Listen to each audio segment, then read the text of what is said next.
Asha. Today's contemplation led me to a point where it felt as if there's a strong belief that I am unworthy of unconditional love. As if I can relate to God only in the sense that I have to do good to get something back in return. It feels like it's connected to a kind of basic guilt. Can it be that I'm avoiding the sameness across everything as an investment in the belief that I have to or want to be better than other? Gratitude and love. Yeah, it's a funny question. It can be seen from very many angles. Basically, it refers back to your relationship with your own self and your relationship with your human nature in a way, and the need for an unfolding and a development of compassion in yourself. To do good from wanting to attain something is not to the point. It's simply not sincerity. And that means that in every moment it makes more sense to be compassionately feeling, as I was just speaking about, that operating with the sense of feeling, to be compassionately feeling that which isn't sincere when there isn't sincerity. You see, you can either operate from that level of like trying hard to attain God's love or something, or you can turn it around and face the reality that you are the love that you're looking for. And then from there, turn yourself towards that inside which feels deeply wrong. Because that feeling of being wrong, which makes you do something to attain love from the outside, is basically like a feeling of being really wrong inside. So this is just a reflection of the wounding, actually, like the inner human wounding. And it calls for you to be even more honest. It calls for you to be deeply, compassionately feeling these levels and layers of you. These layers of you which are operating with basically a hatred towards yourself, but it's actually a hatred towards God. At the same time, it's like a pushing away of you yourself, which means that you're not in that place as consciousness. And then to be able and willing to feel these areas with the inner recognition of whatever is there, and that can be rage, it can be hatred, it can be rejection, it can be abandonment, it can be all kinds of things that are in there as human feelings. So these are all just things we need to take care of in the unfolding of ourselves to the old love. Yeah. The part of loving ourselves,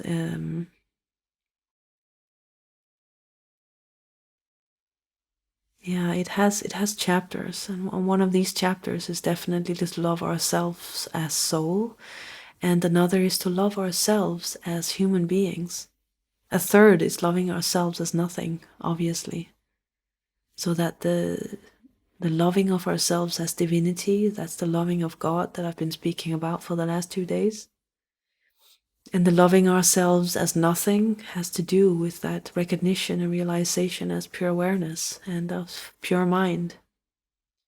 And again, the last one is about the purification of us as human beings and the loving ourselves as human beings, so that we don't have like so love myself, but what is myself? Like, is it this or is it that or is it nothing or what is it?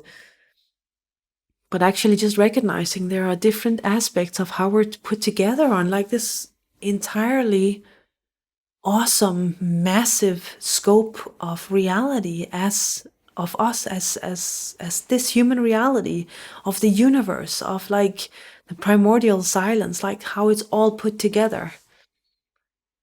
And to recognize all of these parts of reality in our deepest willingness, basically, to love ourselves as these aspects, to not separate ourselves from a part of reality out of not loving that part, out of having some kind of arrogance towards one part or another.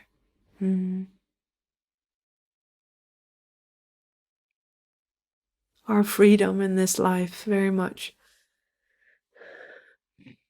very much depends on us being willing to embrace whatever aspect of reality is turning itself in next.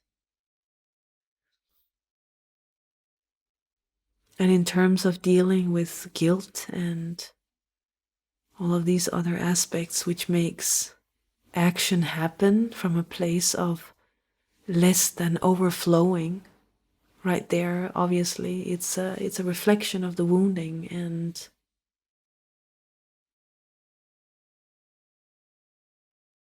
the deepest recognition you can do right there is to acknowledge the place of your own lack of wholeness, to acknowledge the need for you to grow into compassion for yourself and not just for other. Because when it comes to our relationship with our own human reality and our own human nature, however many different versions of compassion there are, the deepest compassion is that one which includes yourself. In that sense, loving yourself, you cannot really love another more than you love yourself. So if you're only loving someone else from your heart and you're not loving them from your belly, then right there it's like you've cut off half of your existence. And in that love being shared, that cutoff is a part of it. That cutoff is included because it's not included. Yeah.